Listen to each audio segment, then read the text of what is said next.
for coming out tonight. You know, tonight's theme is unity in the community. Unity in the community. Ladies and gentlemen, that takes on many meanings, but what I think about is just getting along, respecting others, being appreciative. I want you to remember what Detective Thomas said tonight. It's very important for young people to understand that police officers are not something that you should fear, but they are something that, or some people that you should respect. When you fear something, you don't value it. When you respect something, you do value it. So what we want to do is we want to have a healthy respect for the police officer, but we want police officers to have a healthy respect for the community, a healthy respect for the children, which are our future. As young people, you need to understand that when you encounter the police, the number one thing you should always do is comply. Do exactly what you're told to do. Don't argue with the police on the streets. You cannot win a street trial. The second thing you should do is, after you've complied and after the situation is over, you should immediately let your parents know of your encounter. Don't add to the encounter, don't exaggerate, but tell your parents exactly what happened. And if it be necessary, parents, don't be afraid to contact your local police departments and make a formal complaint if it's necessary and if it's warranted. The third thing I want you to always have is a plan to survive your encounter. So we want you to comply. We want you to complain when necessary, but we want you to have a plan to survive the encounter. I don't want to see any one of these young promises here wiped out because of a misunderstanding or because they failed to comply with the lawful order of a police officer. It's our responsibilities as adults to raise them properly so that their future can be bright. Give it up for Ralph Harris, ladies and gentlemen. How many of you knew somebody that should have been here today to hear what's going on today? Okay, all right. So let them know that they missed some information, and then you try to tell them what you heard. It's gonna sound a little different, but you just tell them what you heard. I don't know, I get it. See, that's the thing I do. I get in trouble because I say stuff that I shouldn't say. Me and my fiance, we ride down the street and this woman is walking by the car. I thought we were looking at her at the same time, and we were not.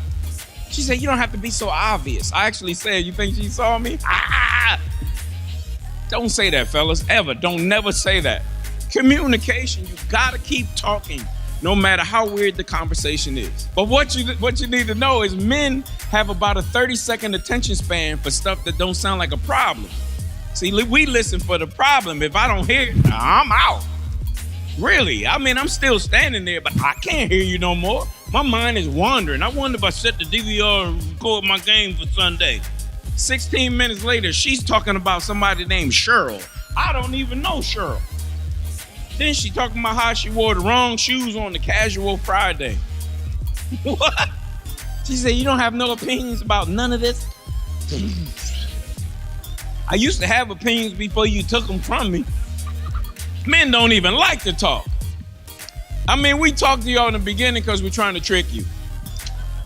But we're not talkers. You can put 3 men in the car for 4 hours and we won't say nothing.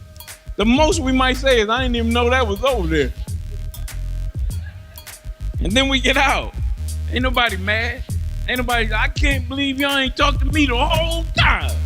And you get in the same car with a woman, she's so happy. "We got 4 hours to talk about everything." Ladies and gentlemen, unity in the community. Everybody's talking about issues. I don't mean to come up here and make it sound easy. Parents, but where's it start? Where's it start? Ladies and gentlemen, I want to challenge you tonight. We're so quick to point fingers when things happen on television. We don't know the whole story. It hurts. It hurts to think that our children could be a part of that. I do know ways to lessen the likelihood. Doesn't mean it won't happen. As a researcher, I know ways to decrease it. Can I tell you one way to decrease it? Can I tell you one? You heard it earlier, comply now, complain later. Can I tell you another? That if my pants are already sagging and falling and I'm running, one of the first things I'm gonna do is try to pull them up. Right now, does it look like I'm reaching in my pockets? It does, and I'm not. I got one thumb in it. Ladies and gentlemen, it starts where? I don't remember when somebody had to say, be respectful to an elder. Just because, when you were older, it wasn't just because you were a police officer. Because you were older, I said, yes, ma'am, no, ma'am, yes, sir, no, sir. Does anybody remember that? Teach your children. Teach them at home. You're the first teachers. I would say, Valencio, how would you handle that situation? I would say, how would you handle it as the person? How would you handle it as a police officer? You know what I want to ask? What problem are you going to solve when you grow up? Ladies and gentlemen, we got to get more involved in their children's education. When you talk badly about the teachers, when you talk badly about police, how do you expect children to respect any of the people that you talk badly about in private? This is the Igwe family. I'm Chike Igwe, and here is my son George, Adugo, and Chizita, and this is Angel visiting. We are very grateful to participate in this occasion today. Dr. Adolph Brown's program is very, very helpful. I hope it is useful to the community and to the children that are being talked to. We hope to be participants in this life that we're living. We want to make our communities better, and we really do appreciate what Dr. Brown is doing in the community.